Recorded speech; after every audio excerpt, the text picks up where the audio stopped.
आज हमारे बीच में सिंधु भैरवी जी हैं जो कि तांत्रिक एक्सपर्ट हैं। तो हमारे तंत्र में 3 प्रकार के मार्ग होते हैं, लेकिन इसमें सबसे ज़रूरी होता है मैथुन, विच इज सेक्स। तांत्रिक जो होते हैं ये खुलेआम सेक्स मतलब खुलेआम नहीं, ये रिचुअल से होता है। ये इसमें बिल्कुल रिचुअल्स होते हैं और इसमें देवी के मंत्र होते हैं। गुरु सेक्स में इंडल्ज करके आपकी उस कुंडलिनी एनर्जी पे टैप करते हैं। तो नॉर्मली तो मैंने जैसे बली का आसाम में कामाख्या मंदिर जी उसी के बारे में सुना हुआ है, तो उसका क्या है ये मतलब? तो कामाख्या मंदिर, सबसे पहली बात तो देखिए कोई फॉर्म नहीं है वहाँ पे, योनि है। योनि मतलब कि सोर्स पूरा क्रिएशन का। तो हमारे जो लोग हैं, हमारे 14 लोग हैं। 14 लोग में हम भूलोक में। अब आए आपके नीचे के लोग, जिसमें आपके भूतनी, योगिनी, ये आ गई प्रेतनियाँ। वो किसकी, उनका टेस्ट क्या है? उनका टेस्ट है ममसा। तो वो हमारे कर्म शास्त्र में लिखा हुआ है कि किस तरीके से किसकी बलि देनी चाहिए और क्यों देनी चाहिए। धूमावती महाविद्या की जो दिग्पाल है वो कर्ण पिशाचनी है। तो कई बार ऐसा होता है कि अगर आपने धूमावती महाविद्या करी है तो आप कर्ण पिशाचनी को बहुत आराम से वश्यम कर सकते हैं। कर्ण पिशाचनी को अगर आप इन्वोकेशन करते हैं तो वो क्या करती है, वो पास्ट प्रेजेंट फ्यूचर ये सब बताती हैं कान में आके। और कर्ण पिशाचनी का जो आवाहन करता है, जो साधना करता है, उसकी छोटी उंगली का नाखून हमेशा आप बढ़ा हुआ देखेंगे, हमेशा। नॉर्मली है ना, बॉलीवुड में भी आजकल यही चल रहा है। नॉर्मली आजकल हीरोइंस के नाम ले रहे हैं कि भाई उसने उस पर वशीकरण किया, पॉलिटिशियन किसी को दबाने के लिए कर रहे हैं। तो ये सब क्या है, माया? सब कुछ माया है। इतना देख लिया, अब उधर से इधर कैसे आ गया मैं या आ गई मैं, तो उसके लिए वो डेस्परेट हो जाते हैं। फिर वो तंत्र का भी यूज़ करते हैं या फिर डिप्रेशन में चले जाते हैं। अब एक प्रकार के कुछ ऐसे इंसान होते हैं जिनके पास माया तो है, माया आई, अब जैसे कृष्ण जी भी बोल सकते हैं, माया थी, राज्य था, सब कुछ था, वो उससे परे थे। है तो है, नहीं है तो कोई बात नहीं। तो मैं छोटी थी और मेरी नानी की एक किताब थी। मुझे मैथ्स गणित से बड़ी दिक्कत होती थी। जो मेरी टीचर थी वो बड़ी स्ट्रिक्ट थी, तो उस समय मैं वो नानी की किताब ले आई थी स्कूल में, और मेरे को कुछ सूझा नहीं। तो मोर्चित का जब मैंने मीनिंग देखा था, वो होता है बेहोश कर देना, तो मैंने वो बस ऐसे ही वो मंत्र पढ़ दिया। केमिस्ट्री लैब में मेरे को ये खबर आई कि केमिस्ट्री लैब में मेरी मैथ्स टीचर बेहोश हो गई हैं।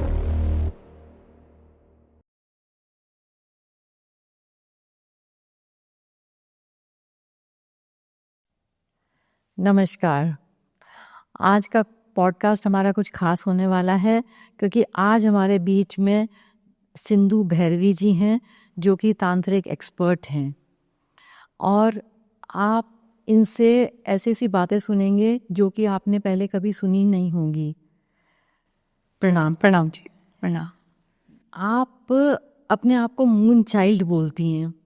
वैसे मैं जो अपना उल्लेख करूं आपका, तो मेरे को ये लगता है कि आप स्टार सीड हैं, एक दूसरे डायमेंशन से या आयाम से आई हुई हैं, और आप यहाँ स्पिरिचुअल अवेकनिंग के लिए आई हुई हैं।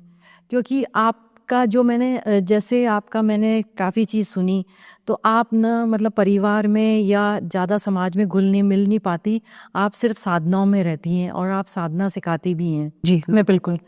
तो मतलब ये तो एक बहुत अच्छी बात हुई कि आप एक स्पिरिचुअल अवेकनिंग के लिए आई हैं, पर आपको क्या कब ये महसूस हुआ कि आप इस डायमेंशन से नहीं हैं?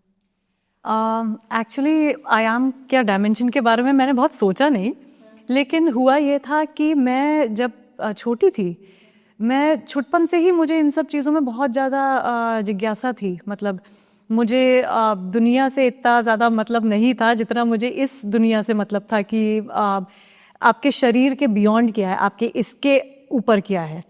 तो बचपन से ही ऐसा था कि परियों में और इन सब में मैं खेलती थी, कि इन सब में बहुत विश्वास करती थी, किताबें भी वैसे ही पढ़ती थी। तो मैं 2nd क्लास में ही थी बस, जब मैंने प्रैक्टिकल हिप्नोटिज्म की किताब उठा ली थी और मैं वो प्रैक्टिस भी करने लगी थी। तो मुझे नहीं पता मैं क्या प्रैक्टिस कर रही हूँ, लेकिन मैं पढ़ रही थी। और फिर 5th क्लास में ऐसा हुआ था कि माया जाल और इंद्र जाल करके जो किताबें थी, जो स्टेशन पे मिलती थी उस टाइम पे, रेलवे स्टेशन पे, वो मैं ले आई थी घर पे और उसमें से मंत्र पढ़ने लगी थी। तो मेरे घर वालों ने मेरी किताबें छीन ली थी सबने। उन्होंने कहा ये क्या पढ़ रही है, ये किस तरीके की किताबें पढ़ रही है, मतलब ये नेचुरल नहीं उनको लगा। तो बचपन से ही मेरे अंदर इनेट था, मतलब ये पैदा हुई थी मैं उसके साथ। जैसे कोई भी तंत्र प्रैक्टिस, जैसे आप स्टार्ट करते हैं अपन तंत्र से ही, कोई भी प्रैक्टिस करना चाहे तो दैनिक साधना, जैसे आप बोलते हैं कि बहुत कठिन है, और साधना भी 3 तरह की है, जैसे दक्षिणी, वाम, जी कौलाचार गोलाचार। तो इसके बारे में आप बताइए। तो ये एक इंसान के इंटरेस्ट पे भी बहुत डिपेंड करता है। अब जैसे मेरी जिज्ञासा थी, ये सब बहुत पर्सनल एक्सपीरियंस है, क्योंकि आपकी जो एक स्पिरिचुअल जर्नी होती है वो बहुत पर्सनल होती है, वो बिल्कुल मतलब पब्लिक नहीं होती, और हर किसी की पर्सनल जर्नी अलग होती है। तो इंटरेस्ट पे बहुत डिपेंड करता है। अब जैसे मान लीजिए कोई डॉक्टर बनना चाहता है तो उसको उसकी पढ़ाई में इंटरेस्ट आएगा, और कोई इस चीज़ में जाना चाहता है, मिस्टिसिज्म में जाना चाहता है, तंत्र में जाना चाहता है, तो उसके लिए इंटरेस्ट बहुत ज़रूरी होता है। जब इंटरेस्ट होता है तो जो उसके चैलेंजेस भी आते हैं, या अगर कोई डिफ़िकल्टीज भी आती हैं, या अगर इंसान कुछ ये है कि भाई इस तरीके से साधना नहीं हो पा रही, वो एक्साइटिंग हो जाता है उसके लिए, उसको मज़ा आने लगता है उस चीज़ में। फिर वो जाके अपनी साधना की डिफ़िकल्टीज को मतलब पूरा करके, ओवरकम करके, और वो अपनी साधना पूरी करता है। तो तंत्र है, नॉलेज हर जगह, ज्ञान हर जगह है, आपके इंटरेस्ट पे डिपेंड करता है। इंटरेस्ट नहीं है आपके लिए बहुत डिफिकल्ट हो जाएगा उतनी देर बैठना और उतनी देर करना, ये है। तो ये दक्षिणी, वाम मार्गी, ये सब क्या है? तो हमारे तंत्र में 3 प्रकार के मार्ग होते हैं। वाम मार्ग हो गया, जो सबसे पहला मार्ग मैं बताऊंगी, जो थोड़ा एक्सट्रीम होता है, और लोगों के हिसाब से लोग थोड़ा सा हो सकता है डर भी जाए उस चीज़ से। दक्षिण मार्ग होता है जो थोड़ा डिसिप्लिन मार्ग होता है, और कौलाचार होता है। तो वाम मार्ग में पंचमकरा आते हैं। पंचमकरा में सबसे पहला आता है मद्या। मद्या मतलब मदिरा। मदिरा इज वही अल्कोहल, अल्कोहल में भी वाइन ज़्यादातर यूज़ होता है, वो चढ़ाया जाता है। उसके बाद फिर आपका आता है ममसा। ममसा मीट, मांस। उसके बाद तीसरा आता है मत्स्य। मत्स्य मतलब आपकी फिश, मछली। उसके बाद फिर आता है मुद्रा। मुद्रा जेस्चर्स बनाते हैं हम, अगर हमको आवाहन करना होता है। और उसके बाद 5वां होता है मैथुन। मैथुन मतलब सेक्स। तो जो उसमें जब इंडल्ज करते हैं तो एनर्जी एक्सचेंज किया जाता है।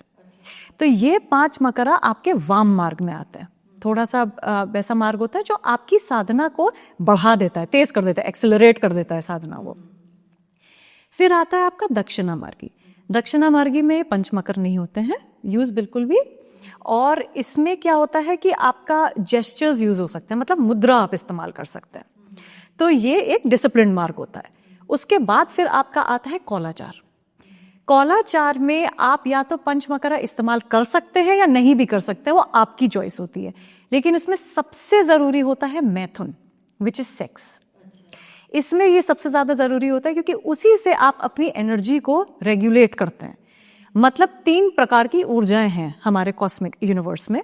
तो मैं इधर कहना चाहूँगी कि ये तांत्रिक जो होते हैं, ये खुलेआम सेक्स, मतलब खुलेआम नहीं, ये रिचुअल से होता है। ये इसमें बिल्कुल रिचुअल्स होते हैं, और इसमें देवी के मंत्र होते हैं। क्योंकि अगर आप खुलेआम करेंगे तो नेगेटिव पॉजिटिव दोनों ही ऊर्जा, तीन ऊर्जाएं होती हैं आपकी, पॉजिटिव, नेगेटिव, सकारात्मक, नकारात्मक और न्यूट्रल। ठीक है, इंसान न्यूट्रल एनर्जी होता है। तो जब उसके कोई प्रॉब्लम आती है या कोई किसी चीज़ में उसको दिक्कत होती है, तब वो नेगेटिव एनर्जी पे ज़्यादा चलने लगता है। फिर एक इंसान होता है जो खूब फ्लरिश कर रहा है अपनी लाइफ में, वो पॉजिटिव एनर्जी पे चल रहा है। तो क्या करते हैं, जब आप सेक्स करते हैं, यूनियन होता है, तब आप इस एनर्जी को न्यूट्रलाइज करते हैं। पॉजिटिव एनर्जी ऊर्जा से जो ज़्यादा भरा हुआ इंसान होता है, वो अपनी ऊर्जा नेगेटिव इंसान को देता है। और उसमें मंत्र होते हैं, क्योंकि इधर नकारात्मक मतलब कि भाई भूत प्रेत पिशाच भी हैं यहाँ पे, और यही दैविक आपकी ऊर्जाएं भी हैं। तो वो दोनों ही ऊर्जा आपकी तरफ अट्रैक्ट होती हैं। तो फिर तो ये हो गया कि जो साधना करने वाला होता है, तो दोनों अगर इन चीज में इंडल्ज करते हैं जी, तो दोनों भी बिल्कुल साधना, दोनों साधक होने चाहिए, दोनों साधक। और दूसरी बात ये भी होती है, कई बार ऐसा होता है, अब जैसे मान लीजिए स्टूडेंट में इतनी कैपेबिलिटी है नहीं कि वो, अब उन्होंने अप्सरा का आवाहन किया, या उन्होंने किसी मैजिकल बीइंग जिसको हम लोग बोलते हैं उसका आवाहन किया। अब वो सामने तो खड़ी है, लेकिन वो उसे दिख नहीं पा रही, उसे आभास नहीं हो रहा, क्योंकि उसमें कैपेबिलिटी नहीं है। तो कई बार गुरु इंटरकोर्स करके, गुरु सेक्स में इंडल्ज करके आपकी उस कुंडलिनी एनर्जी पे टैप करते हैं, ताकि आपके अंदर वो कैपेबिलिटी आए, वो ऊर्जा जागृत हो, जिससे कि आप इनको देख सकें, कम्युनिकेशन। तो मतलब आप मतलब अगर इस विद्या में जाते हैं जी। तो आप गुरु को मतलब बोल सकते हैं कि हाँ कर सकते वो गुरु डिसाइड करते हैं, वो स्टूडेंट, आपके अंदर वो कैपेबिलिटी ही नहीं है, गुरु आपको चूज करेंगे कि ये चीज होनी है कि नहीं होनी है। हैं। मतलब ये काफी मतलब ऐसे बहुत इंट्रिकेट, हाँ जी, लाइक वेरी बिल्कुल it is a intense thing, intense. बिल्कुल। किसी विशेष देवी देवता की साधना होती है, जैसे मतलब नॉर्मली आप बोलते हैं कि नॉर्मली जैसे होता है कि भाई एक यंत्र होता है जी, उसको मंत्रित करते हैं मंत्र से एंड फिर उस पे से तंत्र होता है। तो ये आप जैसे साधनाएं होती हैं 10 विद्याएं जी, और फिर ये आपने जैसे बताया यक्षिणी, गंधर्वनी, पिशाचिनी, जिगनी, जी, तो इसके बारे में आप कुछ बताइए। बिल्कुल। तो हम लोग का जो संप्रदाय, हम लोग का जो ट्रेडिशन है वो महाविद्या संप्रदाय है, इसको शक्तियम भी बोला जाता है। तो जब एक इंसान को हम दीक्षा देते हैं मंत्र की या किसी की, तो हम सबसे पहले महाविद्या की दीक्षा देते हैं, जिससे कि एक इंसान के पास सबसे पहले उसका प्रोटेक्शन हो। तो महाविद्या संप्रदाय में एंट्री ऐसे होती है, तो 10 महाविद्याएं होती हैं। अब उन 10 महाविद्याओं की हर एक विद्या की सर्वेंट्स होते हैं या सर्विटर्स होते हैं, या उनको जो उनके पहले तो 10 महाविद्याओं की देवियां होती हैं, देवियां, 10 महाविद्या देवियां होती हैं। तो उनमें से प्रथम विद्या काली होती है। हाँ, काली। तो इन सब की जो जितनी देवियां हैं, उन देवी के सबऑर्डिनेट्स होते हैं जो उनको जो देवी को सर्व करते हैं, सर्विस देते हैं। तो इसमें आपके आ गए यक्षिणी, भूतनी, योगिनी, गंधर्व, सारे मैजिकल बीइंग्स इसमें आते हैं। तो जब हम देवी की साधना करना शुरू करते हैं, तब हम सबसे पहले उनके पीए को फोन करते हैं, जो मतलब कि जैसे आपको मातंगी महाविद्या की साधना करनी है। उनकी जो यक्षिणी होती है वो मनोहरणी यक्षिणी होती है। तो कई बार जब आप मातंगी साधना करते हैं तो उनकी जो ये यक्षिणी जो उनको सर्व करती हैं, आपकी बहुत सी इच्छाएं और आपकी बहुत सी डिजायर्स वो मनोहरणी यक्षिणी पूरी करती हैं। अब ये जैसे हो गई आपकी धूमावती महाविद्या हो गई। धूमावती महाविद्या की जो दिग्पाल हैं वो कर्ण पिशाचनी है। अच्छा। तो कई बार ऐसा होता है कि अगर आपने धूमावती महाविद्या करी है तो आप कर्ण पिशाचनी को बहुत आराम से वश्यम कर सकते हैं उनका। अच्छा। मनोहरणी का वश्यम आप कर सकते हैं अगर आप मातंगी साधना कर रहे हैं। तो हर महाविद्या की ये सर्विटर्स होते हैं जो इनको सर्व कर रहे होते हैं। पर ऐसा कोई रूल नहीं है कि अगर आप मातंगी कर रहे हैं तो आप कर्ण पिशाचनी नहीं कर सकते, ये कोई रूल नहीं है। ये बस उनके अंडर के सबऑर्डिनेट्स है, उनके अंडर के सर्विटर्स है। फॉर एग्जाम्पल जैसे धूमवती का जी आप देवी का जी, तो वो ज्ञान मतलब प्रदान करती है आपको। तो आप कर्ण पिशाचनी को अगर इन्वोक करते हैं जी, तो आप किस लेवल का ज्ञान पा सकते हैं? कर्ण पिशाचनी को अगर आप इन्वोकेशन करते हैं तो वो क्या करती है, वो पास्ट प्रेजेंट फ्यूचर ये सब बताती हैं कान में आके। अच्छा। तो उनकी सिद्धि भी बहुत अलग सिद्धि होती है। ये हम आने वाले सवालों में आपको बताएंगे कि किस तरीके से करी जाती है ये। तो इस तरीके से उनके सबऑर्डिनेट्स होते हैं, ये उनको सर्व कर रहे हैं। तो प्रथम आपकी ये विद्याएं हो गई 10 महाविद्या, सब उनके नीचे आते हैं, चाहे वो योगिनी हो गई, अष्टमात्रकाएं हो गई, योगिनी हो गई और यक्षिणियां हो गई, ये सब पिशाची, ये सब उनको सर्व करते हैं, दे आर सर्विटर्स। ऐसा है जी। तो जब ये ऐसे जब आप जैसे विद्या कोई साधना करते हैं जी, तो जैसे फॉर एग्जांपल जो इनके जो सर्विस करती हैं, जो मतलब देती हैं देवियों जी, जो इनको इन्वोक करती हैं, तो उस समय एनर्जी का कैसा अनुभव होता है आपको? हर किसी का वही प्राइवेट एक एक्सपीरियंस होता है। कई बार तो वायलेंट भी हो जाती हैं, कई बार तो पिटाई हो जाती है साधकों की। मतलब कौन करता है? जो यक्षिणी जो आती हैं या जो जिनका आवाहन होता है, कई बार वो ऐसा होता है कि थोड़ी वायलेंट हो जाती हैं, अपना प्रेजेंस भी इस तरीके से दिखाती हैं, या आभास होता है कि शायद कोई ऐसा बगल में बैठ गया है। तो हर किसी का आभास अलग होता है। कुछ लोगों को स्वप्न में आती हैं, कुछ लोगों को बहुत प्रेम से आती हैं, तो सबके आभास अलग होता है। अगर जैसे हम अपना एक्सपीरियंस बताते हैं तो दूसरा इंसान अपने आप को हमसे कनेक्ट ना करे, वो अपनी प्राइवेट जर्नी चले, क्योंकि उसका एक्सपीरियंस बिल्कुल अलग हो सकता है। बिल्कुल ऐसे होती है। तो मतलब हर एक तरह का मतलब होता है, इंटेंस भी होता है, बिल्कुल ब्लिस भी होता है, वैसा भी होता है जिसमें आप बहुत इमोशनल हो गए एकदम से, बहुत सेंसिटिव, बहुत सारी चीजें होती हैं, बहुत। जी। अच्छा, नॉर्मली है ना तंत्र, जैसे अब कोई नॉर्मल अगर बंदा ऐसे होता है तो वो तो काला जादू से जोड़ देता है जी। ये मतलब वाइट मैजिक तो कोई नहीं जानता, बस काला मैजिक है जी। और काला मैजिक ये कितना सच है इसका जोड़ने का? क्योंकि नॉर्मली आजकल देखते हैं अराउंड द वर्ल्ड मतलब पॉलिटिशियन ले लीजिए, बॉलीवुड स्टार्स ले लीजिए, या मतलब जो सक्सेसफुल हैं या सक्सेस पाना चाहते हैं, सब तंत्र करवा रहे हैं कहीं ना। जी तो ये कितना सत्य है? और नॉर्मली भी जैसे होता है कि कई वशीकरण भी आजकल बहुत, जी जी जी जी बहुत चलता है जी। तो ये भी एक तंत्र का ही हिस्सा है। बिल्कुल बिल्कुल, ये तो प्योर तंत्र है। तो बेसिकली इसमें ये चीज़ आती है कि ऊर्जा, सबसे पहले हमें ऊर्जा समझनी पड़ेगी। ऊर्जा क्या होती है? पार। पार ना तो सफ़ेद होती है ना काली होती है, पार पार होती है।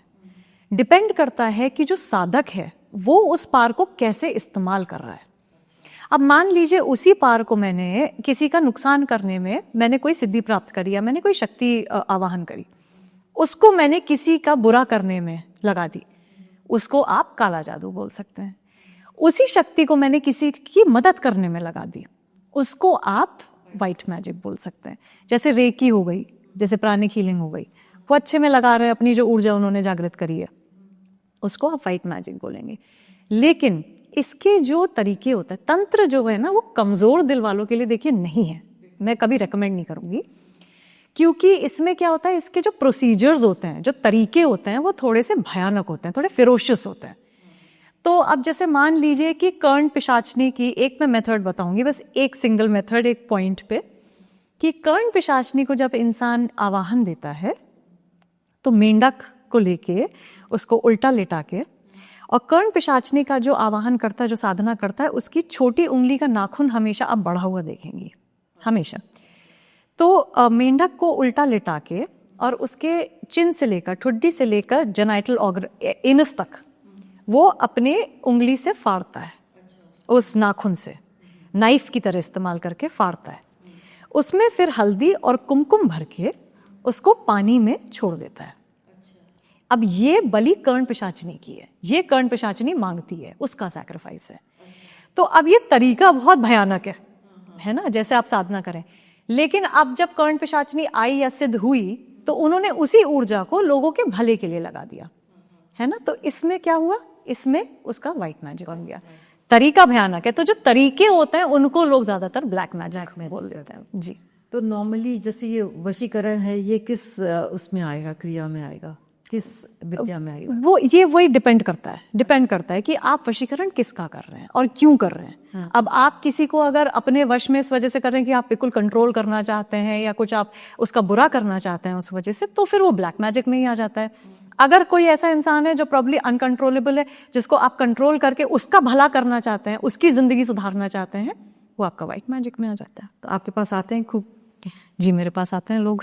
मतलब क्या लेके आते हैं कि मतलब ज़्यादातर जैसे लोगों को जो प्रेम हो जाता है, तो फिर उनको ये लगता है कि शायद वशीकरण करके वो दूसरे इंसान को अपने पास रख लें, अपने काबू में कर लें। गलत नहीं है, क्योंकि वन साइडेड तो कभी चीज़ें अच्छी होती ही नहीं है। हाँ, मतलब कि हम लोग तंत्र में सही गलत जज नहीं करते, लेकिन हम लोग ये ज़रूर बोलते हैं कि ऐसा मत करिए, क्योंकि अगर आप इस तरीके से करेंगे तो आप पे उल्टा प्रभाव पड़ेगा, है ना। क्योंकि भाई उस समय आप प्रेम में हैं, जिंदगी का आगे नहीं पता। मान लीजिए शादी के सर्कमस्टांसेस बदलते हैं लाइफ के, मान लीजिए शादी के बाद बदल गए, अब आपने उस पे तो बेचारे पे वशीकरण कर दिया, वो तो साथ लगा हुआ है, आपका मन उतर गया, इंसान का नहीं पता ना, माया है। तो वो अगर उतर गया तो फिर इस पे फिर आप फंस गए। तंत्र जब आप करते हैं तो नंगा तार पकड़ रहे हैं आप, है ना। उसमें ये है कि इलेक्ट्रिसिटी बहुत है, करंट आपको भी लग सकता है, दूसरे को भी दे सकते हैं, या फिर आप उस पर कवर चढ़ा दें और इलेक्ट्रिसिटी को अच्छे से यूज़ करें। बिल्कुल। नॉर्मली है ना, बॉलीवुड में भी आजकल यही चल रहा है। मतलब खैर, मतलब लोगों का इंटरेस्ट वो करने के लिए कर रही हूँ कि नॉर्मली आजकल हीरोइंस के नाम ले रहे हैं कि भाई उसने उस पर वशीकरण किया, उसने इस पे करके उसको मारन कर दिया, ये कर दिया। तो ये क्यों हो रहा है? मतलब बॉलीवुड पॉलिटिशियन किसी को दबाने के लिए कर रहे हैं, किसी को राज्य में जीतने के लिए। तो ये सब क्या है? माया, सब कुछ माया है। हाँ, तो क्या वो माया से कोई मतलब कोई खुश तो है नहीं ना?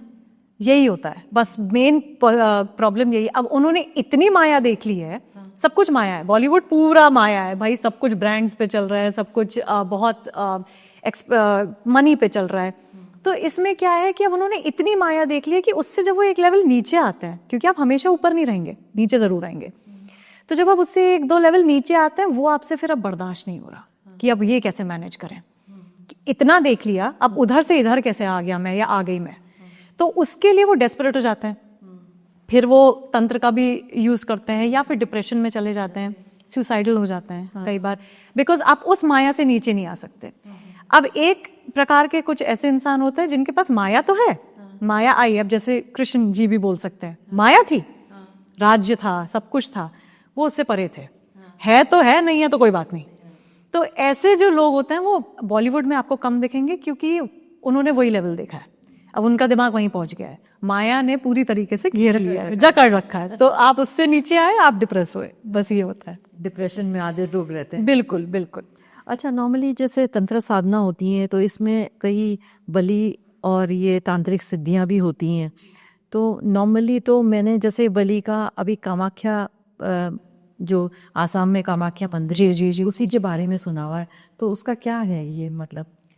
तो कामाख्या मंदिर, सबसे पहली बात तो देखिए कोई फॉर्म नहीं है वहां पे, योनि है। योनि मतलब कि सोर्स पूरा क्रिएशन का, औरत की भी जो योनि होती है क्रिएट करती है, तो she is the source of all create, सब उस जहां से सब चीज निकली है, ऊर्जाएं सारी निकली, सब कुछ निकला है वहां से, कामाख्या। तो और हमेशा माँ के बारे में बात करके ऊर्जा अलग सी ही महसूस होती है। हाँ जी, हाँ बिल्कुल। तो कामाख्या वो है जिसने सबको जन्म दिया है। अब क्या है, वही मैंने आपको जैसे बताया, उनके भी सबऑर्डिनेट्स हैं वहां पे। बलि की जो प्रथा है, इस पे जैसा मैं आपको बोल रही थी, एक अलग ही पॉडकास्ट बन सकता है, क्योंकि ये इतनी गहरा शास्त्र है ये, कि इसमें बहुत ज्ञान है, ज्ञान के अंदर ज्ञान है कि क्या हो रहा है और क्यों हो रहा है। तो हमारे सनातन में बहुत गहराई से लोगों ने रिसर्च किया हुआ है, जो हमारे पूर्व ऋषि मुनि थे, महर्षि थे, उन्होंने रिसर्च करके कोड्स ब्रेक कर रहे हैं प्रकृति के कि क्या चल रहे हैं। तो हमारे जो लोक हैं, हमारे 14 लोक हैं, 14 लोक में हम भूलोक में न्यूट्रल, तो इंसान भूलोक में, हमसे ऊपर 6 लोक हैं, हमसे नीचे 7 लोक हैं। तो जो 6 लोक हैं उसमें हमारे महर्षि, ब्रह्म ऋषि, सब जितने आते हैं, उनकी जो फूड है या उनका जो टेस्ट है, क्या है, होमम, जो हम होमम करते हैं या यज्ञ करते हैं या मंत्र पढ़ते हैं, उससे उनकी भूख मिट जाती है।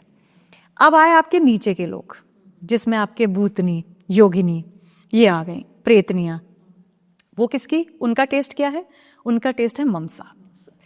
तो अब इसमें क्या होता है, अब जैसे शेर वही घास नहीं खाने लगेगा, तो इसमें क्या होता है कि जो बलि दे रखी होती है वो कुछ ही जानवरों की दे रखी होती है, जो हमारे कर्म शास्त्र के हिसाब से लिखा गया है कि कौन से योनि ने कैसे कर्म करे जिस वजह से उसको ये योनि प्राप्त हुई है। तो वो हमारे कर्म शास्त्र में लिखा हुआ है कि किस तरीके से किसकी बलि देनी चाहिए और क्यों देनी चाहिए, कि ये चीज क्यों है कि इनके कर्म ऐसे रहे हैं तो इसकी बलि ऐसे देवी को चढ़ जाएगी, तो हो सकता है वो मुक्ति के और करीब आ जाए या उसको एक और अच्छी योनि दे दी जाए। तो इसमें हमारे जैसे मुर्गा हो गया या गोट हो गई, बकरी हो गई, उसकी बलि ज्यादातर वहां कामाख्या में दी जाती है। ये मांस चढ़ता है देवी को नहीं, देवी को देखिए कोई जरूरत नहीं है, ये मांस उनके सबऑर्डिनेट्स को चढ़ता है, उनकी भूतनी, उनकी यक्षिणी, उनकी प्रेतनी, उनको चढ़ रहा है ये मांस। तो इसके तो ये जो, और इन सारे जितने डायमेंशंस हैं, इनके जो प्रोटेक्टर्स हैं वो 8 डायरेक्शंस में प्रोटेक्ट करते हैं, उपदेवता जिसे बोलते हैं। तो इसमें आप जितनी गहराई में जाएंगे आपको वही मिलेगा कि शास्त्र के अंदर शास्त्र हैं इसके, कि बलि असल में क्यों चढ़ रही है, देवी पे नहीं चढ़ रही है, उनके सबऑर्डिनेट्स पे चढ़ रही है, जिनका टेस्ट ही वो है, मांस है। तो तंत्र के हिसाब से सब कुछ लिखा हुआ है वहां पे कि किस तरीके से एल्केमी होती है तंत्र, आप कैसे कर्मों को बर्न कर सकते हैं, कैसे कर्मों को चेंज कर सकते हैं, है ना, कैसे बुरे वक्त को अच्छे वक्त में बदल सकते हैं। तो इट इज एल्केमी, तो रस विद्या बोलते हैं इसे हमारे इसमें। तो ये चीज होती है कि बलि प्रथा क्यों चलती है, इसकी और गहराई है, और एक पॉडकास्ट इस पे तो पूरा बनेगा प्रॉपर। हाँ जी, हाँ जी, हाँ, तो इसीलिए ही तो मतलब ये है कि शेर की बलि नहीं चढ़ती, बिल्कुल इस वजह, हाँ, क्योंकि वो कर्मों के हिसाब से लिखा है, वो योनि के हिसाब से लिखा हुआ है, क्योंकि हम बहुत योनियां बदल के इंसानी योनि में आए हैं, जिसमें कि हमारे अंदर इतनी कैपेबिलिटी आ रही है कि हम साधना करें। ये तो नॉर्मली वहाँ पर क्या तांत्रिक साधना की जाती है, क्योंकि मैंने तो यही सुना है कि वहाँ पर है ना नीचे से रास्ता दी है जहाँ पाताल लोक जाता है जी। तो नॉर्मली तो आप कहते ही है ना कि भाई पाताल लोक है, जब भी तो ये सब बलियां चढ़, मैंने वही कहा कि 7 डायमेंशंस नीचे हैं और आपके 6 डायमेंशंस ऊपर है, बीच में हम है जी। तो मतलब ये चल रहा है, पर मतलब उसमें क्या है कि क्या ऐसी एनर्जी फील होती है वहाँ पर? जैसे मैं गई हुई हूँ तो लोग ये कहते हैं कि जी आपको एंट्री तक नहीं मिलती है अगर आपका देवी का मतलब वो नहीं है, आवाहन नहीं होता, बुलाती नहीं है जी। तो पर मेरे को एंट्री मिल गई, पर मेरे को कोई ऐसे फील नहीं हुआ। मैं मतलब वो जो सिर कटा हुआ था उनके सामने बैठी, पूजा वूजा भी हुई, पर मेरे को कोई फील हुआ। पर क्या है मतलब ऐसी क्या तांत्रिक साधना करते हैं कि उनको कुछ एनर्जीज मिलती है वहाँ सब पर? प्रकार की तांत्रिक साधनाएं होती हैं वहाँ पे। अच्छा, तो अब क्योंकि वहाँ पे सोर्स ऑफ क्रिएशन है, तो वहाँ तो सारे ही आपके ये सिद्ध आपके मैजिकल बीइंग्स आ गए ना। तो इंसान को अगर कोई सिद्धि चाहिए तो वो वहीं जाएगा। जिस इंसान को सिद्धि नहीं चाहिए, सिर्फ दर्शन चाहिए, तो वो उस प्रकार की ऊर्जा को आभास नहीं कर पाएगा। जो इंसान वहां जा रहा है कि अपना भाई उसको रिचार्ज करना है, अपना सिद्ध करना है कुछ, या जाके उसको कुछ अपनी साधना बैठानी है, वो उस ऊर्जा को एक्सेस करता है। अच्छा, क्या होता है कि अब मोबाइल फोन है, मोबाइल फोन सामने रखा है, वो स्विच ऑफ है। अब उसकी या तो आप पूजा कर ले, या फिर आप उसको चार्ज करके ऑन करके उसको चलाना सीख लें। बस ऊर्जा वही है बस। वहाँ पर जाके तो लोग कुछ पूजा करते हैं, उनको उस एनर्जी का आभास नहीं होता है। जो उस ऊर्जा को वो कर लेता है, एक्टिवेट कर देता है, एक्टिवेट कर ले, उसको पता चलता है वो क्या है। तो नॉर्मली जो ये जो नीचे के डायमेंशंस को मतलब वो जो भी है देसी तब के शास्त्री वगैरह को करना चाहते हैं, तो वो बलि चढ़ू से चलाते हैं। हाँ, क्योंकि उनका नेचर ऑफ टेस्ट ही वो है। जैसे वो शेर घास नहीं खाएगा, उनका नेचर ऑफ टेस्ट ही जब अगर मांस है, अगर वो खा रहे हैं, तो वो बलि उस सबऑर्डिनेट को चढ़। पर मैंने वहाँ पर देखा क्या है, जैसे बलि चढ़ती है तो वहाँ पर जैसे जो वो खून जो गिरता है, तो वहाँ पर ना जो बच्चे न्यूबॉर्न बच्चे होते हैं तो उनको दिखाया जाता है। तो उनको क्यों दिखाया जाता है वो?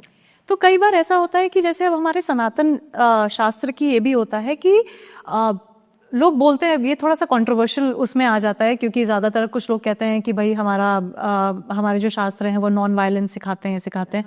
लेकिन कई बार ऐसा होता है कि नॉन वायलेंस तो सिखाते हैं, पर मैंने तो खुद देखा है कि सब बच्चों को उठा के वो दिखा रहे हैं। मैं वही आपको चीज़ बता रही हूँ। तो वही आपको चीज़, इसमें क्या होता है कि जैसे योनि, जो उसको योनि प्राप्त हुई, सबसे पहली बात तो इसमें स्पिरिचुअल एस्पेक्ट आ जाता है। फिर एक एस्पेक्ट आता है क्षत्रिय का एस्पेक्ट, कि भाई अगर आपके अब जैसे हमारे फौजी हैं या ये सब हैं, अब वो कैसे लड़ेंगे अगर वो नॉन वायलेंट होंगे? तो उन्होंने अगर कुछ नहीं देखा होगा, वो कैसे वहाँ सरहद पे वो करेंगे? बिल्कुल, है ना। तो क्या होता है कि क्षत्रिय का जो धर्म होता है वो ये होता है, लड़ना होता है। तो उनको ये सब दिखाया जाता है कि अगर कि भाई अगर आप बड़े भी हो रहे हो, तो ऐसा नहीं है कि धर्म की अगर रक्षा करनी हो या किसी चीज़ की रक्षा करनी हो तो आप इस चीज़ का आप वायलेंट हो सकते हैं। आप मतलब कि अपने धर्म की रक्षा करने के लिए हिंसा का इस्तेमाल कर सकते हैं। तो थोड़ा आपको स्ट्रांग होना भी पड़ेगा as a human being. You can't be a soft human being all the time, है ना, क्योंकि आप फिर लड़ नहीं पाएंगे। फिर जब आप पे अत्याचार होता है फिर आप रोते हो कि क्यों हो रहा है ना। तो ये चीज़ है। तो सिंधु भैरवी जी, तंत्र में नॉर्मली ये देखा गया है कि किसी को बिगाड़ भी सकते हैं जीवन और किसी का सुधार भी सकते हैं। कोई ऐसा एग्जाम्पल है कि आपने कुछ ऐसे किया? जी, मैंने तो नहीं, पर ऐसे बहुत एग्जाम्पल्स हैं। इसकी भी मैं थोड़ा सा डेप्थ में आपको बताती हूँ क्या होता है। तंत्र, जैसा मैंने कि आपको बताया, एक बिल्कुल नंगा तार है। अगर आपने उसको पकड़ लिया तो वो आपको भी डैमेज कर सकता है, वो दूसरे को भी डैमेज कर सकता है। तो लोग रेकी से या प्राणिक हीलिंग से क्या करते हैं? दूसरे को ठीक करते हैं। वही आप ऊर्जा इस्तेमाल कर रहे हैं दूसरे को बिगाड़ने में या ख़त्म करने में। तो इसमें क्या होता है कि जैसे मान लीजिए आपने शमशान में, अब इसका भी इतना, अब ये वास्ट इतना है सब्जेक्ट कि इसकी गहराई ये है कि नेगेटिव पॉजिटिव, सकारात्मक नकारात्मक दोनों ऊर्जाएं होती हैं।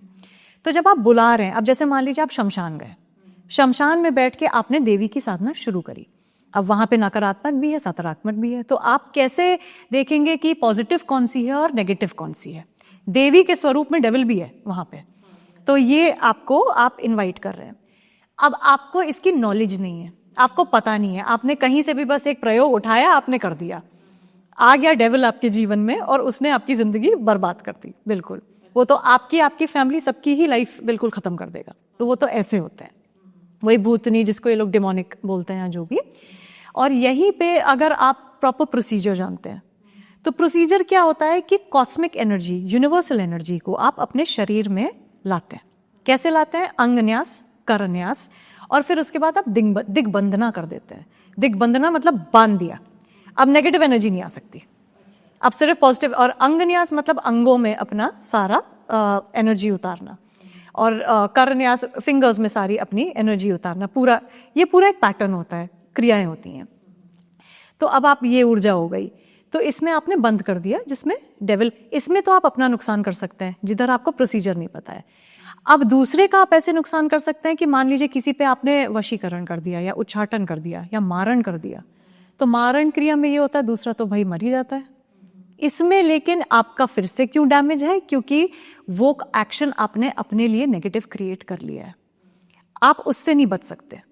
कार्मिक पैटर्न से आप अपनी लाइफ के नहीं बच सकते। तो वो अगर आप किसी के ऊपर कर रहे हैं तो आपके ऊपर 10 गुना ज्यादा आएगा। तो हम लोग रेकमेंड नहीं करते कि आप किसी के साथ बुरा करें, लेकिन हाँ, आप सेल्फ डिफेंस कर सकते हैं। अगर कोई आपके साथ कुछ गलत कर रहा है, आप अपने आप को बचा जरूर सकते, बिल्कुल आप डिफ्लेक्ट कर सकते हैं उसे। पर वही आपको मतलब साधना पूरी आनी चाहिए, आपको आना चाहिए, और आपके पास गुरु होना चाहिए। गुरु होना। आजकल प्रॉब्लम ये है कि जैसे एक एग्जाम्पल ये भी है कि लोग ना किताबों से उठा के या यूट्यूब पे देख के लोग करने लग जाते हैं। मत करिए, you don't have the guidance. आपके पास गाइडेंस नहीं है, आप ऐसी जगह पे चल रहे हैं लड़खड़ा, आप ऐसे सड़क पे चल रहे हैं जो आपको पता ही नहीं है कहाँ ले जाएगी। बिल्कुल। तो ये कौन सी कुछ विशेष सिद्धियां, जैसे आपने कुंडलानी जी जागृत का भी बताया, जी हनुमान जी का भी बताया था। हाँ जी, हाँ तो जी। क्या है ये सब? तो सिद्धियां क्या होती हैं? पावर्स होती हैं, शक्तियां होती हैं। कई बार जब हम इस साधना पथ पे जा रहे होते हैं तो खुद ही आना शुरू हो जाती हैं। क्यों? इसका शुरुआत से फिर से समझना पड़ेगा कि मंत्र सिद्धि एक होती है, सबसे उच्च की सिद्धि जो होती है वो मंत्र सिद्धि। हमारे तंत्र में मंत्र सिद्धि बोली जाती है। हर मंत्र की एक साउंड होती है। हमारे महर्षि उस साउंड को एक्सेस करना समझ गए थे कि अगर इस साउंड को हम बॉडी में एक्सेस करेंगे तो फिर कौन सा वाइब्रेशन क्रिएट होगा। वो कोड्स उन्होंने ब्रेक कर दिए। तो मंत्र सिद्धि में ये होता है कि आप अब जैसे ओम, अगर आप मंत्र अंदर शुरू करेंगे तो आपके अंदर एक अलग वाइब्रेशन होगा। यही अगर बांसुरी की आवाज आएगी तो वो बहुत अच्छी लगेगी ध्वनि। यही अगर मैंने अपने नाखूनों से अगर ब्लैक बोर्ड पे नोचना शुरू किया तो वो आवाज आपके चुभेगी। तो इस तरीके से ध्वनि की एक अलग अलग इफेक्ट्स होते हैं। तो मंत्र सिद्धि में ये होता है कि एक पर्टिकुलर रीजन के लिए अगर आपने वो मंत्र शुरू किया, मान लीजिए मुझे ये सिद्धि प्राप्त करनी है, जैसे लोग कहते हैं कि चलो पानी पे चलने की सिद्धि प्राप्त करनी है या कुछ इस तरीके से, तो उन्होंने ये मंत्र एक पर्टिकुलर शुरू किया। अब मंत्र का एक पर्टिकुलर काउंट का जाप होता है। जैसे मान लीजिए 1,25,000 हो गया, कुछ प्रोसीजर में नहीं दे सकती, वो गुप्त होते हैं, लेकिन जैसे कुछ काउंट्स होता है, उसने आपकी कुंडलिनी एनर्जी को, शक्ति को आपकी बॉडी में जागृत करना शुरू किया। जब कुंडलिनी शक्ति जागृत होती है तो वो आपके सारे चक्रों से होती हुई आपके सहस्त्रार तक पहुंचती है। तो जब वो सारे अब चक्रों के अंदर भी डायमेंशंस हैं, तो उस चक्रों से जब वो होती हुई पहुंचती है तो वो बहुत आपको वो नेचर से, प्रकृति का जो असल स्वरूप है उससे कम्युनिकेट करना सिखा रही है। अब आपको सब दिख रहा है। जब सारे चक्रों में जा रही है अब आपको ये भी दिख रहा है, वो भी दिख रहा है, ये बीइंग भी दिख रहा है, वो बीइंग। अब आप जो बोल रहे, अब आपको पता चल रहा है कि कॉस्मिक एनर्जी और यूनिवर्स, ब्रह्मांड क्या है। अहम ब्रह्मास्मि जैसे बोलते हैं, वो क्या है? वो है कुंडलिनी एनर्जी। जब आपके अंदर ऊर्जा ऐसी जागृत होती है जिसमें आप ये समझ जाते हैं कि ये ब्रह्मांड मेरे ही भीतर है, कुंडलिनी वो है। और कुंडलिनी एक इलेक्ट्रिक फोर्स है। प्लीज कृपया कोई ट्राई ना करे, क्योंकि इसको आप बिना गाइडेंस के करेंगे तो ये आपका शरीर में इतना नहीं है दम कि आप उसको झेल पाए उस ऊर्जा को। तो ये गाइडेंस के अंडर या तो करें और खुद से इसको बिल्कुल ट्राई ना करें। तो हनुमान जी, और फिर उसके बाद योग, मेडिटेशन, क्रियाएं, क्रिया योग, ये सब आता है जो भी कुंडलिनी जागृत करता है और सिद्धियों को आपकी बॉडी में मैनिफेस्ट करता है। पर आपने ये भी बोला कि जैसे हर एक व्यक्ति के जिंदगी में एक बार कुंडलानी जागृत, हाँ जी, होती है, आप ही जागृत बिल्कुल होती है, बिल्कुल होती है। तो उसका कैसे पता चले? वो एक इंसान या तो उस समय या तो उसके साथ ये होगा कि उसको सेंसिटिविटी या तो ज्यादा हो जाएगी, है ना, सब कुछ एक्सट्रीम हो जाएगा, एकदम से रोने लगेगा, एकदम से हंसने लगेगा, है ना। कई बार लोग ऐसे को पागल भी बोलने लग जाते हैं व्यक्ति, बाइपोलर बोलना, हाँ जी, बाइपोलर बोलने लग जाता है, ऐसा होता है। तो सेंसिटिविटी बढ़ जाती है। लेकिन हमको ये भी देखना चाहिए कि मेडिकल फील्ड इसमें आती है, क्योंकि अगर मतलब हमको साइंस को लेके चलना है। साथ में। हम ये नहीं कर सकते कि भाई इंसान को बता दें नहीं नहीं यही है आपके साथ तो आप उधर मत जाओ, नहीं, तो that will be ruining a person's life for no reason. तो कुंडलिनी शक्ति में सेंसिटिविटी बहुत बढ़ती है, बिकॉज अब आपको हर चीज़ दिख रही है, हर चीज़ सुनाई दे रही है, तो उस हिसाब से क्या होता है कि इंसान थोड़ा सा मेंटली थोड़ा डिरेंज हो सकता है। हाँ जी, हाँ जी। तो कुंडलिनी शक्ति का यही होता है, स्वप्न में कुछ दिखने लगता है जो हो सकता हो सत्य हो जाए, इस तरीके से। हाँ जी। तो ये सब जब अवेकनिंग जिसे बोलते हैं, अब ये नहीं मतलब किसी के लिए अच्छी भी हो सकती है, किसी के लिए खराब भी हो सकती अगर गाइडेंस के अंडर है तो अच्छी है ना, अगर गाइडेंस के अंडर नहीं है तो फिर तो उसको डोरमेंट ही रहने दें। जी। तो ऐसा सिद्धियां आप बता रहे थे। हाँ जी। तो सिद्धियां तो योग से, मेडिटेशन से, हठ योग, बहुत प्रकार के ऐसे योग होते हैं जिससे आप सिद्धियां भी जागृत करते हैं, जो हमारे बजरंगबली जिसमें जो बोला जाता है अष्ट सिद्धि नौ निधि के दाता, तो 8 सिद्धियां उनमें जागृत थी कि बड़े हो गए तो छोटे हो गए तो उड़ पा रहे हैं, तो ये सब सिद्धियां होती हैं। ये सब सिद्धियां होती हैं। जी जी जी। तो ये इंसान पा सकता है? बिल्कुल पा सकता है, अगर उसके अंदर वो दम है कि वो उतनी साधना कर ले, साधना कर और झेल ले। जी। आपने ये सिद्धि को मतलब कोशिश करी है कि है आप में? जैसे हम लोग बताते नहीं कभी अपने पर्सनल एक्सपीरियंसेस कुछ, पर ऐसे होता है कि जब देवी है साथ में तो सभी है।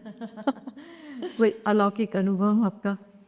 तो ऐसा अनुभव, जैसे हम लोग अपने अनुभव भी इस वजह से नहीं बताते बिकॉज दूसरा इंसान अपने अनुभव हमसे जोड़ने लगता है कि अरे हमारे साथ भी ऐसा ही हुआ था।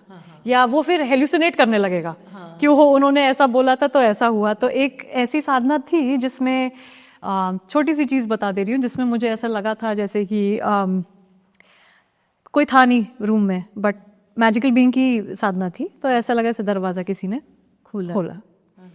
बहुत छोटी सी चीज़ है, बट लेकिन लोग इस चीज़ से अपने आप को जोड़े ना, क्योंकि उनके भी प्राइवेट एक्सपीरियंसेस बहुत अलग होते हैं लाइफ में, तो होती हैं एक्सपीरियंसेस होते हैं। बिल्कुल। अच्छा, मतलब दरवाजा अपना आप ही खुल गया? जी जी, बिल्कुल। मतलब किसी का एंट्रेंस हुई या मतलब? एंट्रेंस हुई, और वो बालकनी का दरवाजा था, तो ये भी नहीं था कि कोई कूद के आ गया। अच्छा। हाँ जी। तो इस तरीके से वो बालकनी का जब दरवाजा खुला तो समझ में आया कि कोई है। अच्छा, it was a good experience like? अगर आपके अंदर भय है तो अच्छा एक्सपीरियंस नहीं होगा आपके लिए, अगर आपके अंदर भय नहीं है तो फिर आपके लिए बहुत अच्छा एक्सपीरियंस। मतलब डर और भय जो भी है, फियर, ये आपके दूर भगाना। हाँ बिल्कुल, नहीं दूर, आप के अंदर अगर भय है आप तंत्र करिए ही मत, कृपया दूर रहिए इससे। जी। कोई चुनौती साधना के दौरान आपके मतलब आई है लाइफ में से? चुनौतियाँ बहुत आती हैं, जैसे कि मैंने आपको बताया कि पैटर्न बहुत ब्रेक होता है आपकी फैमिली का। सबसे पहली चुनौती जो लाइफ में मैंने देखी थी, अब सब माया होता है, आपके रिश्ते भी माया होते हैं, तो मेरे साथ ये था कि मैं अपने परिवार से बहुत अटैच थी, बहुत ज़्यादा। मेरा जॉइंट फैमिली है, तो बहुत ज़्यादा अटैच थी कि मेरी फैमिली, मेरे भाई हैं, मेरे बड़े भाई हैं या सब हैं, तो अब ये माया थी। उनकी तरफ से मेरी तरफ कुछ था, ये मुझे नहीं पता, मेरी तरफ से बहुत प्रेम था कि सब कुछ करना उनके लिए, फिनेंशियली भी अपने आप को इन्वेस्ट करना, मेंटली पूरा एनर्जी वहीं इन्वेस्ट करना। तो फिर मेरी ज़िंदगी में जब एक परेशानी आई कि मेरे ब्रदर इन लॉ ने थोड़ा सा मिसबिहेव किया या अब्यूज़ किया, तो ऑब्वियसली आप मैं सबसे छोटी हूँ घर में, तो मैं अपनी फैमिली की तरफ भागी कि भाई ऐसा ऐसा हुआ मेरे साथ। मेरा साथ किसी ने नहीं दिया। तो उन्होंने बिल्कुल ऐसे ही छोड़ दिया, मतलब पूछा भी नहीं कि भाई क्या हो गया, प्रॉब्लम हो रही है कि जिंदा हो कि मर गए कि क्या है, कुछ नहीं पूछा उन्होंने। ये सबसे बड़ी माया टूटी थी मेरे सामने, देवी ने और भैरव बाबा ने सबसे बड़ी माया तोड़ी थी कि बेटा जो तुम सोच रहे थे, जिसको तुम मान रहे थे, वो तो तुम्हें पूछ भी नहीं रहा, तुम्हारे बारे में सोच भी नहीं रहा है ना। तो ये मेरी माया थी। तो सबसे बड़ी चुनौती ये थी कि मुझे ये माया जब ब्रेक हुई तो मेरे को बहुत पता, ये वो आपकी वो मतलब डिवाइन कॉलिंग ही थी ये शायद। बिल्कुल, इसीलिए मैं बोलती हूँ कि जो माया, जैसे जिसने आपको दर्द दिया वो भी माया है ना, जिसने प्रेम किया वो भी माया है। समझिए। हाँ जी। एक आप मैथ्स टीचर का भी बता रहे थे कि तो मैं छोटी थी और मुझे पता नहीं था इसका, इतना बचपन से इंटरेस्ट तो था ही, और मेरी नानी को बहुत इंटरेस्ट था इन सब चीज़ों में। मेरी नानी भी साधक थी, साधना करती थी। तो मेरी नानी की एक किताब थी उसको मैंने किताब का नाम नहीं लूँगी, पर किताब मैंने जब उठाई तो उसमें था, मुझे मैथ्स गणित से बड़ी दिक्कत होती थी। जो मेरी टीचर थी वो बड़ी स्ट्रिक्ट थी, बहुत मारती थी, और कई बार हम लोग को डस्टबिन में भी खड़ा कर देती थी। तो हम लोग को बहुत डर लगता था उनसे। मैं क्लास 9th में थी, तो उस समय मैं वो नानी की किताब ले आई थी स्कूल में, और मेरे को कुछ सूझा नहीं। तो मोर्चित का जब मैंने मीनिंग देखा था, वो होता है बेहोश कर देना, तो मैंने वो बस ऐसे ही वो मंत्र पढ़ दिया, ऐसे ही पढ़ दिया। उसको पढ़ना था 11 बार, ऐसे 11 या 21 बार ऐसे था, कुछ बहुत साल पहले की बात है। तो मैंने वो मंत्र पढ़ दिया। तो केमिस्ट्री लैब में मेरे को ये खबर आई कि केमिस्ट्री लैब में मेरी मैथ्स टीचर बेहोश हो गई हैं। अच्छा। और वो घर चली गई हैं, तो मेरा मैथ्स का लेसन कैंसिल हो गया। तो ये एक पर्सनल एक्सपीरियंस था उसके साथ जी। कोई जीवन की ऐसी कोई सच्ची घटना या कहानी आपकी जो अपनी साधना से जुड़ी हो? सच्ची घटनाएं तो ऐसी बहुत सारी हैं जो साधनाओं से जुड़ी हैं। अब जैसे मैं आपको बताती हूँ कि साधनाओं में चैलेंजेस, जैसा मैंने बताया, कि आते हैं बहुत ज़्यादा। तो मैं एक साधना कर रही थी जिसमें मैं ट्रैवल भी कर रही थी, सब कुछ। अब इसमें क्या होता है कि साधना में आपको पहले नहाना पड़ता है। आप जब मंत्र बैठाते हैं पहले नहाना पड़ता है। तो मैं ट्रैवल कर रही थी एक जगह से, वही उत्तराखंड से नीचे आ रही थी, और गाड़ी में थी। अब कहाँ नहाऊं, क्या करूं, बिकॉज लेट नाइट हो गया था, किधर जाऊं।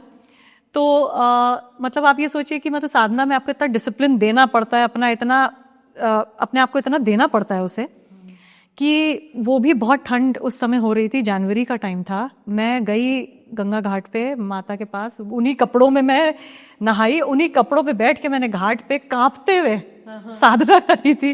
तो ये मतलब उस टाइम क्यों करी, मतलब उस टाइम क्या जरूरत पड़ी? मतलब जैसे आप जब साधना करते हैं तो एक पर्टिकुलर पीरियड ऑफ टाइम होता है, जितने टाइम पे आप करते हैं उसमें आप बीच में तोड़िए मत अपनी साधना। अच्छा। तो अगर आपने तोड़ी तो फिर उसके इफेक्ट्स अच्छे नहीं आते। अच्छा। तो इस वजह से वो साधना ना टूटे, इस चक्कर में वहां पे बैठ के कांपते हुए नीले पड़ गए थे मेरे हाथ पैर, और उसमें साधना करी थी। सफल रही साधना? देवी की कृपा है। देवी की कृपा। हाँ जी। जी जी। बहुत अच्छा, आपने बहुत अच्छी तरह से समझाया जी। और मैं दर्शकों को ये कहूँगी कि अगर आपको तंत्र में कुछ इंटरेस्ट है और कुछ साधना सीखना चाहती हैं तो आप ज़रूर से सिंधु भैरवी से जुड़िए। और मेरे टीचर की बुक्स, मेरे जो गुरु हैं अजीत कुमार, उनकी किताबें अमेज़ॉन पे अवेलेबल हैं। आप प्लीज़ वो पढ़िए, क्योंकि वो ऐसी नॉलेज है तंत्र की जो आज तक कभी किसी ने नहीं दी है। हाँ जी। तो अजीत कुमार की बुक्स आप ज़रूर पढ़िए, बिल्कुल पढ़िए। वो मेरे गुरु हैं, लेकिन कोई प्रयोग अपनी तरफ से कृपया ना करें, हम लोग को कॉन्टैक्ट करें गाइडेंस के लिए। बिल्कुल, गुरु होना बहुत जरूरी। बिल्कुल, बहुत ज़्यादा। और उनकी गाइडेंस में सारी साधनाएं होती हैं। बहुत बहुत धन्यवाद। Thank you.